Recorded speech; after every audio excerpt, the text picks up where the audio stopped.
Is there a gap between the Boston Celtics and some of the elite teams in the NBA? The records would say so, but I think it goes beyond just what we see on the box score.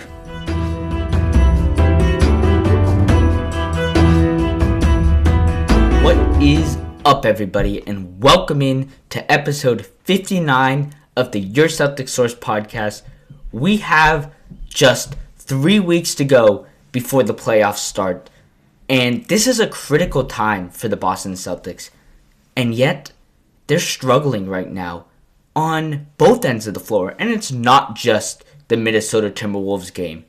It's a series of things from specific players that have been brewing all season. They're not just coming now, but this Jayson Tatum return, I'm not saying it's a negative. He's done more good than bad, for sure, but it's definitely brought these concerns to the surface, specifically with Neemias Queta on the defensive end, Ugo Gonzalez on the offensive end, specifically in pick and roll situations or pick and pop situations with Ugo Gonzalez as the screener, and obviously the continued, I'm not going to say improvement, but the continued progress of Jayson Tatum right now, right? And I want to start with Jayson Tatum, then we'll get into the Neemias Queta situation and the Ugo Gonzalez situation. Two players in particular that are causing the defense to struggle a little bit and the offense to struggle. It's actually not those players only. It's actually a theme, and I just want to highlight those two players. It's a theme from everybody that plays that sort of position and is the same body type as those two players, because to be honest, the Celtics have a duplicate of guys at multiple positions, right? Queta and Garza, yes, Garza shoots threes, but they do roughly the same thing. Ugo Gonzalez, Jordan Walsh, Baylor Shireman, to an extent, all do the same thing, all play the same position, right? And it's something that Ugo Gonzalez is struggling with right now, that it's only going to improve with years in the NBA, with practice, but it's hurting them right now. But Jayson Tatum, yes, it's his 8th game back. He hasn't played in 10 months, hasn't picked up a basketball, whatever, in contact, in actual gameplay in 10 months. He's going to struggle. I don't care right now about the shooting percentages, right? Obviously, those are not good. Shooting 38% from the field, 29% from three. You know, the shot selection was not good to start the season, right? He was taking a lot of pull-up threes because those just felt comfortable for him and understandable, right? The easiest shot, something that you can work on even when you're not able to run around, is just stand around and shoot, right? Those three-point shots, they were used to be on those one-legged. He stopped that. It looks better despite the shots not falling. Okay, now let's move on to the physical thing. The mental side looks fine. That's okay. He is not afraid to make moves, to move his feet, to get to the rim. The physical side is holding him up just a slight bit. He's making great moves right now to drive to the basket, Euro steps, going through contact. But he's getting to that last spot before he would go up for a layup, and something's giving way. You can't see it, but you can just tell that his mind is in the right place. He wants to do this thing, but his leg, his knee, whatever it is, it's just not able to do that last little step. And what's it resulting in? It's resulting in missed bunnies around the rim. Now, when I say missed bunnies, yes, he's had a couple of missed bunnies earlier in his sort of return. The missed bunnies are not missed bunnies for the entire NBA, right? He's not smoking layup. He's going through contact, right? He's getting to the rim under immense pressure from defenses, right? These are not easy layups to make, but he's made them in the past, and he's missing them because that last little step as he's going up for that layup is not exactly where he wants it. And he's having to, whether it's midair or right before he leaves for that layup, basically readjust his arms to account for his legs not doing the thing that he wants with a quarter of a second, with guys pouring on him to block shots, to contest shots. That's really hard to do, to be able to adjust with your arms because you're assuming you're going to be able to go up and then your legs come out from under you or whatever it is, and he can't get to the spot exactly where he wants. And so it's resulting in these awkward looking layups where it looks like he's just bricking them off the rim or bricking them off the back of the glass, and it's just him not having enough time, as would anybody, right? Almost nobody can adjust their arms like that midair to account for an unexpected movement, right? And you can't tell that on the broadcast, but you can just see it, that those arms are not moving the way you would expect someone going up for, not an easy layup, but a straightforward layup, right? And that's what's holding him back right now. Again, he looks fine defensively. He looks fine moving his feet, staying in front of guys. He's done a good job defensively. Teams aren't attacking him yet. That might change. But right now, teams are not attacking him. He is doing a great job defensively. The shooting, yes, that's a struggle right now. And I think having him just stand in the corner and, play that sort of Jaylen Brown role from previous years is not a role that suits him, right? It worked for Jaylen Brown because Jayson Tatum was able to find him the ball. Jaylen Brown, much better playmaker than in previous years, but obviously not on the level of Jayson Tatum, even in this limited Jayson Tatum role, right? He's still able to,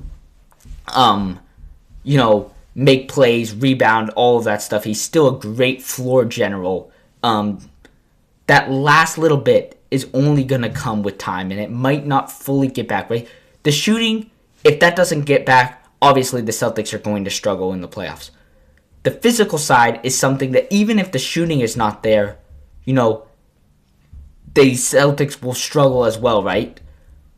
But the physical side looks good for 95% of a play, for 95% of a possession. It's just that last little bit on just drives to the basket, right? Everything else looks good. So I'm confident that will come back once the playoffs come around, right? He still has 13 games. There's not a lot of back-to-backs, I think, so he's going to be able to play in a lot of them. The first round, it shouldn't matter, although there's some feisty teams in the play-in spots right now on some pretty long win streaks. Hawks, Miami, Charlotte has fallen off a little bit. Right? There's some pretty good teams in the play-in tournament. But it shouldn't matter that first round. When you'll start needing a full-level Jayson Tatum is that second, third rounds, right? That's when you're going to need him. And I'm confident he can get that shot back because the physical side looks almost there. It looks almost perfect, right? And that's something that I think most of us said, or at least assumed, would be the hardest thing to get back, right? And it looks good, right? Besides that little tiny bit at the rim, it looks good. So you have to assume the shooting's going to come along with that. And I know, we're pretty down. Now, I'm not going to say pretty down. There's mixed, reactions to Jayson Tatum right now and how the Celtics are playing, right? One is the fact that, you're just happy to be there. You are this season is all about finding who can help Jayson Tatum and Jaylen Brown in future seasons, right? The developments of Ugo Gonzalez, Baylor Shireman, Jordan Walsh had a moment who had, earlier in the season really hasn't played as of late. Ron Harper Jr., right? I think, to be honest, Baylor Shireman and Ugo Gonzalez have been the greatest success stories of this season, development-wise. Obviously, Queta's been tremendous, but we knew, obviously this is the first role, big role that he's played, but he's been in the league a while, right? It wasn't like Shireman and Gonzalez, who are first and second year players. We're going to get to Queta in just a second because despite, being really excited and happy to see Queta playing like this, he does struggle with one thing that is hurting the Celtics defensively. But to be honest, everything else looks good for the Celtics right now offensively. It's just that tiny little bit from Jayson Tatum that we're waiting on that I'm hoping and optimistic will come just with game reps. Now, there is one other thing offensively that has hurt the Celtics as of late, and is going to hurt the Celtics probably even more in the playoffs. They're going to have to figure it out, whether that's just not playing him or just finding a way. And obviously, if he does the thing that he needs to do, we're going to get to it. I don't want to spoil it. But if he does what he needs to do, it won't be a problem. But first, let's talk about Queta, right? Obviously, just a fantastic story this season about Queta, right? Losing Porzingis, losing Luke Cornett, losing Al Horford, all three guys who played above him last season, right? And he has to come in and just carry this team defensively. He's done a great job of cleaning up the stupid fouls, being in the right position defensively. But he does one thing that really hurts the Celtics, and that is that he's not great defending on the perimeter one-on-one. And so he's playing drop coverage. And all the Celtics bigs, Garza included, Vucevic, when he was on the court, played this as well. Now, I think this is a coaching scheme because of the talent that you have and the abilities and inabilities of your centers, but it is a fact that the Celtics only play drop coverage defense with their true centers. And what does that mean? That means that teams like the Wolves yesterday just run a screen. They screen with Queta's guy that he's defending, and they shoot a wide open three coming around the screen because Queta's not up on the perimeter shooting or guarding, that guy coming around the screen. And I mean, over and over again in the game yesterday, the Wolves just kept running that screen for, a multitude of guys. Naz Reid was running that screen. Julius Randle, who couldn't get it going for most of the night, started making those in the quarter. And then Bones Highland, a guy that just is all energy all night long. Celtics have a couple of those guys, but Bones Highland took that opportunity and ran with it. Knocked down, I think, how many threes did he? I know he went 8 of 14 in the game overall, but in that game, how many threes did he make? He made 3 of 7, 42% from 3, right? Got to the rim, was fantastic in that game, but the biggest problem, right, is not that he was able to get to the rim. It's that three-point shooting that you're allowing guys just to get wide open shots, and sooner rather than later, they're going to make them. And that is where Jayson Tatum can fall into the picture, because Queta's not going to get better at that. Garza's not going to get better at that. But if Jayson Tatum can get healthy enough and up to the minutes low, which I think will be fine by the time the playoffs come around. He's already up to 30, 31, 32 minutes. He's not going to play that much more, especially in the first round. If he can get up to, that level and is, able to play enough like that, him playing the 5 in a small ball lineup just allows Jayson Tatum, but the Celtics entirely, to just get that drop coverage out of the picture. Jayson Tatum can come up, guard on the perimeter with screens. You're not going to be getting. Now, if they play these really tall centers, you're going to struggle. But it was really against the bench units that the Celtics struggled with. Now, a lot of those minutes were without Jayson Tatum and Jaylen Brown, and there'll be less of those in the playoffs for both teams. But just, assuming you don't have a super tall and physical center, right? Just allowing Jayson Tatum to guard the center, but more importantly, limit that ability of other teams to make you pay with that drop coverage defense, right? And the Celtics didn't really have a problem with that last year because Luke Cornett was able somewhat to guard on the perimeter. Obviously, Porzingis struggled a little bit with that, but was a little bit better than Queta. And obviously, Al Horford is tremendous at that, right? He's more of a forward that played center for you right? So the Celtics haven't really struggled with that in the past. And funny enough, the Celtics do a lot of that on their offensive end, right? But they can't guard it right now with Queta, right? And Queta, by no means has been a failure this season. I'm not trying to say that he's been a failure, but teams have caught on and found a way to just, pick at that weakness in his game. And it's going to continue to be a problem when teams look at the film and hone in on those types of matchups, right? That's what teams do in the playoffs. Everybody knows what you're going to do. You know what they're going to do. They know what you're going to do. But can you stop it? That's literally what happens in the playoffs. You run the same play over and over again until it can be stopped. And the best teams, the teams that go on to win the championship, you can't stop it even if you know what's coming, right? And I'm worried that that's going to happen with Queta, right? That's why, I wonder if Jaylen Brown could even play the 5. I know he hasn't, but could Jaylen Brown play the 5 if Jayson Tatum needs to be off the floor? You could have an Ugo Gonzalez. Ugo Gonzalez can play the 5 for you. I think that would work. Ugo Gonzalez is the guy offensively that we're about to talk about that has one weakness. Not that, there's a lot of guys that have the same weakness that he has, which is the 3-point shooting. I will spoil it right now. We'll get to that in 1 second. But just to wrap up this section, right? Just to have a guy that can guard centers but can also play out on the perimeter and move his feet and defend, a pick and roll or a pick and pop situation is just going to do wonders for this team defensively. And that's where Ugo Gonzalez comes into the situation. Because I think Ugo Gonzalez was a steal in this draft. The where you were able to get him and what he can provide on both ends of the floor, definitely has a chance of being a top defender in this league and can be a sparky, offensive player. But right now, his 3-point shooting is not quite to what you need it to be. And what's happening is teams are not necessarily leaving him open. They will in the playoffs.